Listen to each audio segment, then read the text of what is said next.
సామెతల గ్రంథం 5వ అధ్యాయం. ఈ అధ్యాయంలో సొలొమోను వ్యభిచారమనే పాపాన్ని ఖండిస్తూ మాట్లాడుతున్నాడు. ఇది యువకులకు గొప్ప హితబోధ. వ్యభిచారం నీచమైన ప్రమాదకరమైన పాపం. ఆరంభంలో అది సరదా అనిపించవచ్చు గాని దాని అంతం చేదు, విషం, మరణం.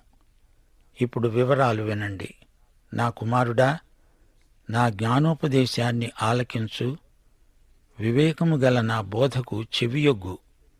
అప్పుడు నీవు బుద్ధి కలిగి నడుచుకుంటావు.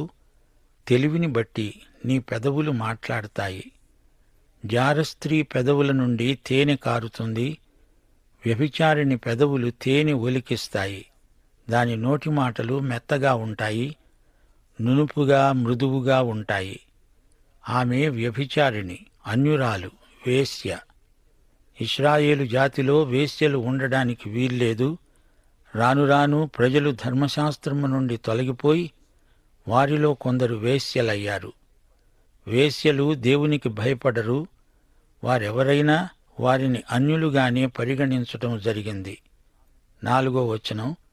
ఆమె మూలంగా కలిగే ఫలము ముసిని పండంత చేదు, అంటే అది విషాముష్టి పండు. అది రెండంచులు గల కత్తి అంత పదునైనది. ఆమె కత్తి, ఆ కత్తికి రెండు వైపుల పదును. దాని నడతలు మరణమునకు దిగడానికి దారితీస్తాయి. ఆమె పాదాలు మృత్యువుకు దారితీస్తాయి. ఆమె అడుగులు పాతాళానికి చక్కగా చేరతాయి. వ్యభిచారిణి జీవమార్గమును ఏమాత్రమును విచారింపదు. దాని కాళ్ళు దానికి తెలియకుండానే అటూ ఇటూ తిరుగుతాయి. 7వ వచనం. నా కుమారులారా, నేను చెప్పేది వినండి. నా నోటి మాటలు జవదాటకండి. నేను చెప్పే ఉపదేశం నుండి తొలగకండి. జారస్త్రీ ఉండే ఛాయకు పోకుండా నీ మార్గము దానికి దూరం చేసుకో. దాని ఇంటి వాకిటి దగ్గరికి వెళ్ళవద్దు. దాని ఇంటి ఛాయలకు వెళ్ళకూడదు.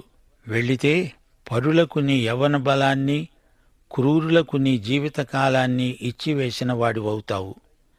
పరాయివారు క్రూరులై నీ జీవితకాలమంతా నిన్ను వేధిస్తారు. నీ ఆస్తి వలన పరులు తృప్తి నొందుతారు. నీ కష్టార్జితం అన్యుల ఇల్లు చేరుతుంది. తుదకు నీ మాంసము, నీ శరీరము క్షీణించినప్పుడు నీలో నీవు చెప్పుకుంటావు, మూలుగుతావు. ఎలాగంటే, అయ్యో, ఉపదేశమును నేనెలా తోసివేశాను? నా హృదయ గద్దింపును ఎలా తృణీకరించాను? నా బోధకుల మాట నేను వినలేదే. నా ఉపదేశకులు చెప్పేది నేను వినిపించుకోలేదు, చెవియొగ్గలేదు.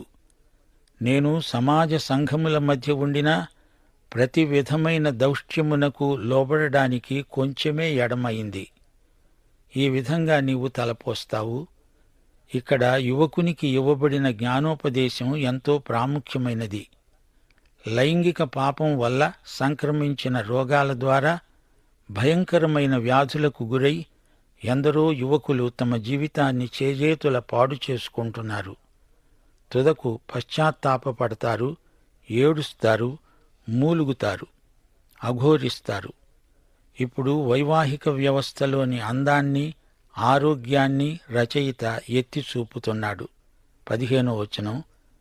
నీ స్వంత కుండలోని నీళ్లు పానం చెయ్యి. నీవు తాగే నీళ్లు నీ సొంత తొట్టిలోనివై ఉండాలి. నీ సొంత బావిలో ఉబికే జలం త్రాగు. నీ బావిలో ఊరే నీరు నీ ఆరోగ్యానికి మంచిది. నీ ఊటలు బయటికి చెదరి